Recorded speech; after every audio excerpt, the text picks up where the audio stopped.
weergabay salaan waafiyo tii mas'uul wacana weynayn iyo wanaag iyo salaan wadata maamuusba waqti dheer salaan waarto oo warisa taariikhdu waa yeelkii dhalay ubadku waa warasadiisii wadankay u weynto Muqdisho waalidkiistaay waxgaradkii dadweynaha ku nool wada shaqaysiiyay oo xamar wajahayba mudan howlwadeennada waxaan soo bartiyo waaye arag weyna waa tahay intaasoo wax lagu diirsadiyo waajibaad fulay iyo qaar wadada soo hayo walacle oo muuqda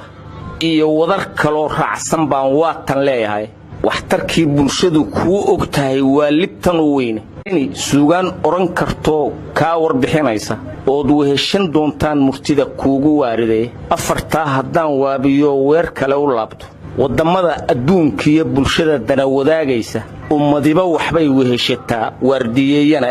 waaye arag dan soo waaridiyo sheekh wardiga haysta wabar iyo ugaas iyo bulshada wiilka soo koraya wasiirkiyo madaxweynaha iyo waardiyaha hoose wadar baanu nahay ruux kasta waajib leeyahay wadaag iyo sinaan baa dan guud lagu walwaalay haddaan la isla wadin hawshu waa qalad ma waayaan wacdi maanso suugaan bulshada dib u walaalaysa waana iyo oraah waadaxo weerar lagu baajo waan